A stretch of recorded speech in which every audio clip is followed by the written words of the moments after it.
Kitchen मध्ये नमस्ते। आजची recipe आहे मिरचीची भजी। इथे मी मोठ्या मिरच्या घेतल्या, तुमच्याकडे छोट्या असल्या तरी चालेल। स्वच्छ धुतलेले आहेत 1 ते 2 पाण्याने आणि आतून आहे त्यांचा बी काढलेला आहे।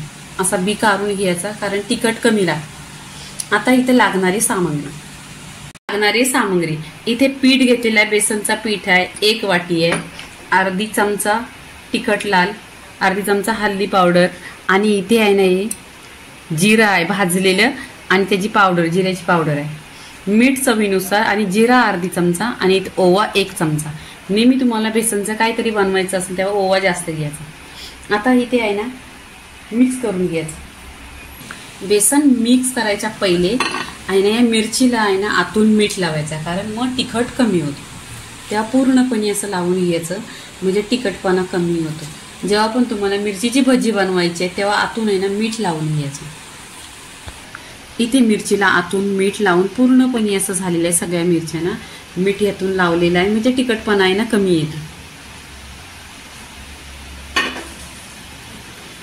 इथे आपण आहे ना बेसनचं पीठ मिक्स करायचं, मिरची पावडर, हळदी पावडर, जिरा पावडर, चवीनुसार मीठ आणि इथे अख्खं जिरं। इथे ओवा हातावर घ्यायचा, असं चोलून घ्यायचं, छान क्रंची येतो त्याचं। इथे सुकच असं मिक्स करून घ्यायचं।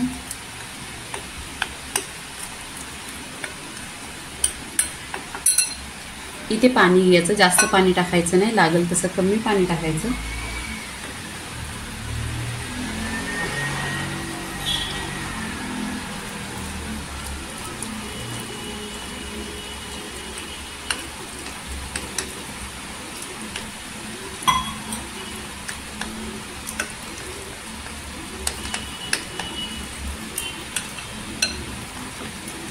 मिक्स करून घ्यायचं।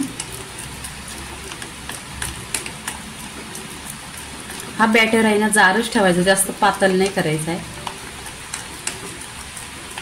भजीचा बॅटर इथं पूर्णपणे झालेला आहे आता बघा एकदम।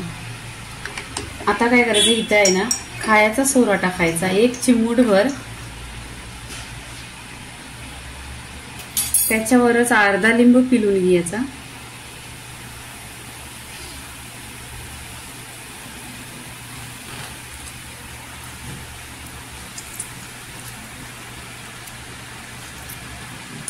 आणि मिक्स करून घ्यायचं।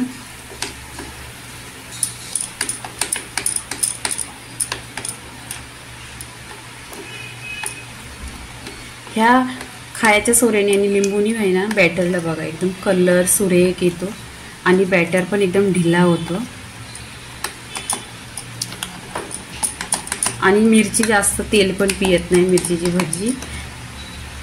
इथे पूर्णपणे झालेले आहे। आता आपण काय करायचं, इथे माझ्याकडे मोठ्या मिरच्या आहेत, तुमच्याकडे छोट्या असल्या तरी चालेल, ह्यांना मध्ये कट केली तरी चालेल। पूर्णपणे असा बेसन लावतोय। आता आपण इथे फ्राय करून घ्यायचं। कढईमध्ये तेल ठेवलेलं आहे, तेल गरम करून घेतलेलं आहे। एकदा तेल गरम झालं ना त्याला स्लो करायचं, स्लो गॅस केल्यानंतर मग फ्राय करून घ्यायचं।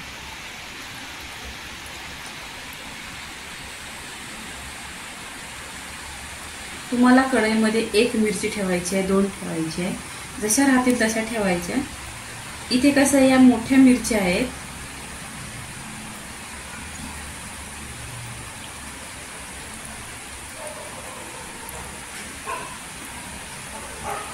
इथे बघा मिरची आहे ना 4 मिरची टाकलेल्या छान अशा फ्राय झालेल्या आहेत। आता इथे काढून घ्यायच्या आणि पूर्णपणे मिरची फ्राय करायची। इथे बघा क्रिस्पी आणि ऑइली पण नाहीत, अशा ह्या काढून घ्यायच्या आणि ज्या आपल्या राहिलेल्या त्या परत तळून घ्यायच्या। बघा मिरच्या पूर्णपणे फ्राय केलेल्या आहेत, आता काढून घ्यायच्या आणि जसे ठेल्यावर खातावर रस्त्यावर खातावर अशा क्रिस्पी आणि एकदम टेस्टी मिरच्या झालेल्या आहेत, पूर्णपणे फ्राय करून झालेल्या आहेत। आता इथे आहे ना काढून घ्यायच्या। इथे कलर बघा सुरेख आलेला आहे। आता पूर्णपणे रेसिपी झाली, काढून घेतलेली आहे, आता प्लेटमध्ये काढायची। मिरचीची रेसिपी पूर्णपणे झालेली आहे। लाईक करा, शेअर करा, सबस्क्राईब करा आणि नेहमीच खात राहा। धन्यवाद।